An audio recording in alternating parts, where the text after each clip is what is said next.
أعوذ بالله من الشيطان الرجيم بسم الله الرحمن الرحيم حتى إذا أتوا على واد النمل قالت نملة يا أيها النمل ادخلوا مساكنكم لا يحطمنكم سليمان وجنوده وهم لا يشعرون. سورة النمل 18 نمبر آیت. دی 18 نمبر آیات کی سلیمان علیہ السلام باقی واقعہ ذکر کی. اللہ تعالی حتی در هغه پوری اذا اتوا على واد النمل چې دوی رالو یو میدان د میګو ته د زګن دراله جغزګنو کې میګي وسید. سلیمان علیہ السلام لخر سفر شروع کړي د مخکې خبر روانه و یو دسي میدان دراله جغه التکی میګیانو کورونو میګي به کې وسید. قالت نملة اول یو میګي یا ایها النمل ای میګو لدخلوا مساكنكم داخل شیخ پر کورونو ته لا يحتمنكم سليمان وجنوده چې د خپل لاندې نه کې تاسو لره سليمان عليه السلام او د هغه لخرې وهم لا يشعرون غیب خبر هم نه یعنی تاسو کچی شي نه د سليمان عليه السلام دومره لوی لخر روان خپل غارون د دنه شي اسنه چې خلک په خطا کې تاسو باندې خپې کیدي پته ورته نه چې کنه دانی میګي ګرځي را ګرځي.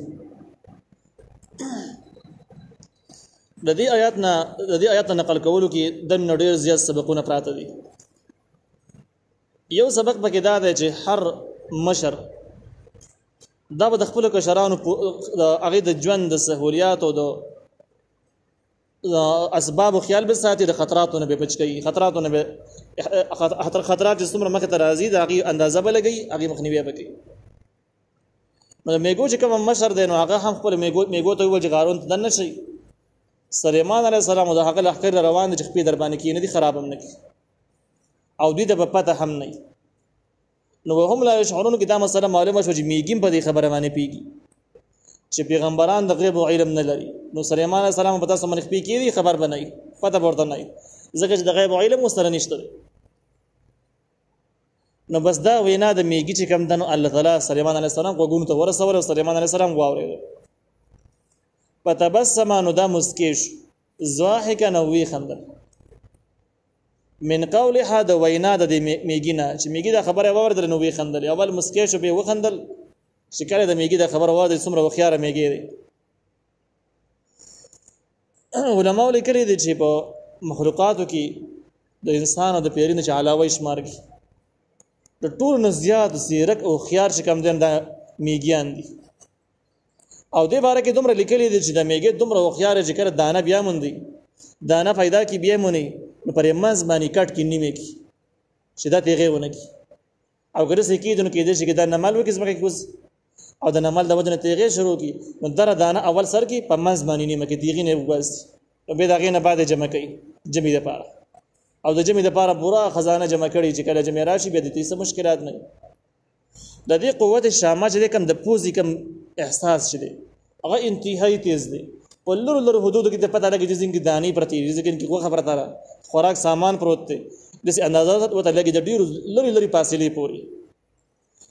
نو دا د میګانو کې هم د ډیر حد پوري عقل او شعور شته دی او باقي مخلوقاتو کې هم موجود دی په کامله درجه باندې په پیریانو انسانانو کې دی به د انسان غډر زیات دی او ذکر ادوان بشریت باندې مکلف دی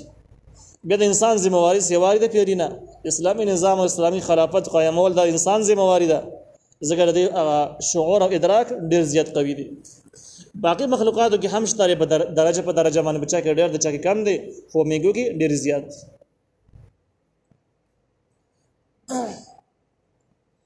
نو سليمان عليه السلام چې کړه دا واوردل نو بس وی خندل وقال وی بالرب رب زما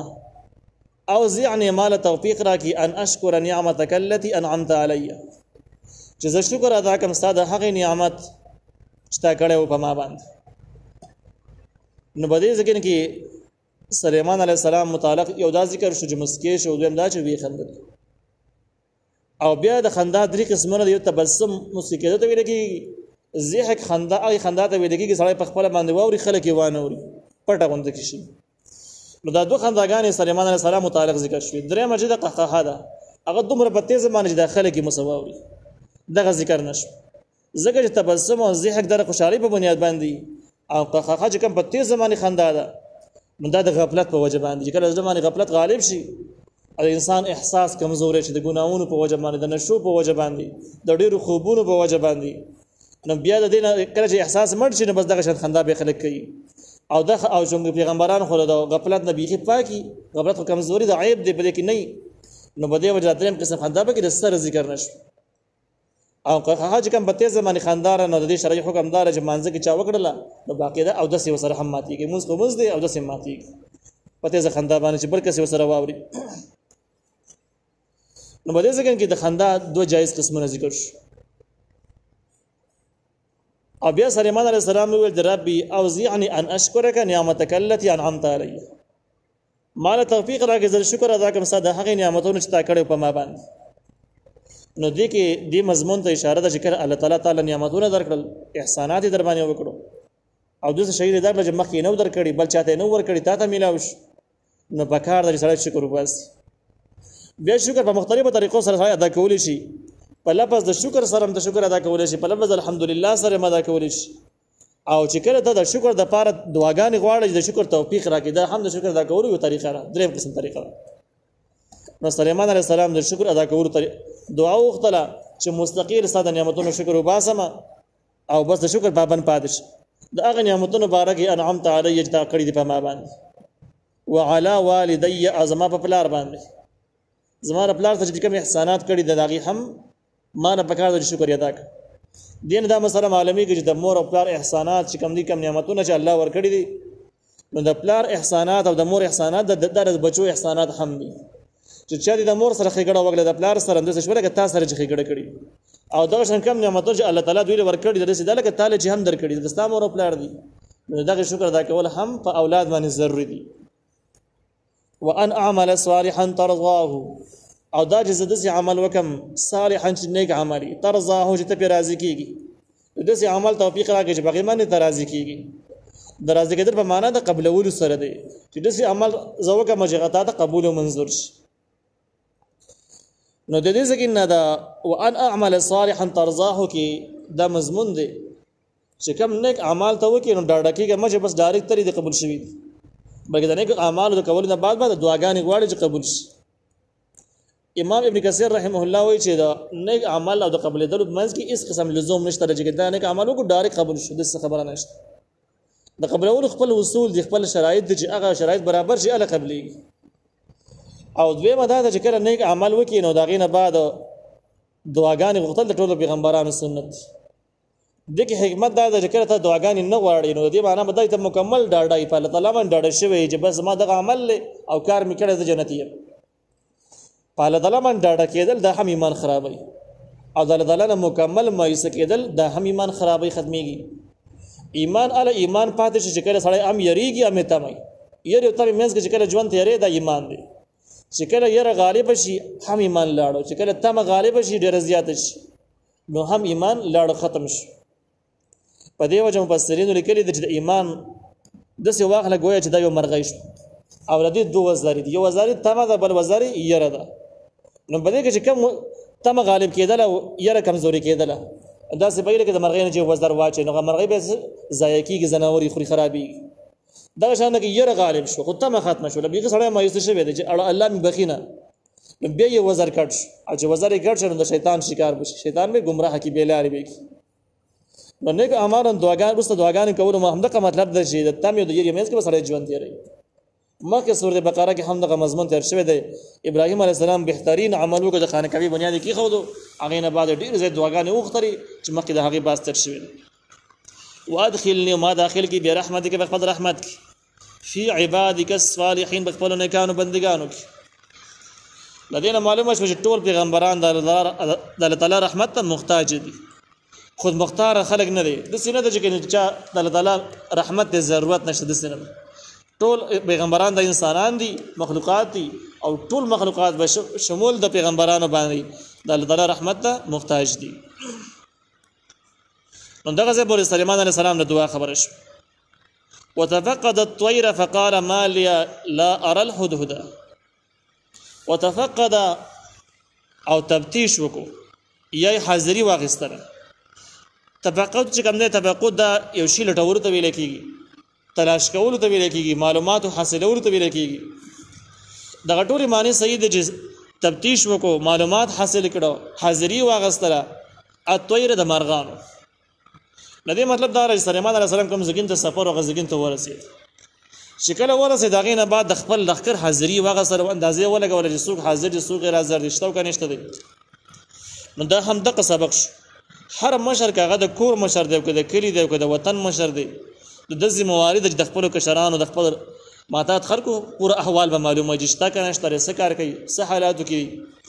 دغه شان د استادان به د خپلو شاګردانو احوال معلوموي، مشایخ بزرگان به د خپلو موریدانو احوال معلوموي چې د به څه حالاتو کې دي. دا لازمي مضمون دی.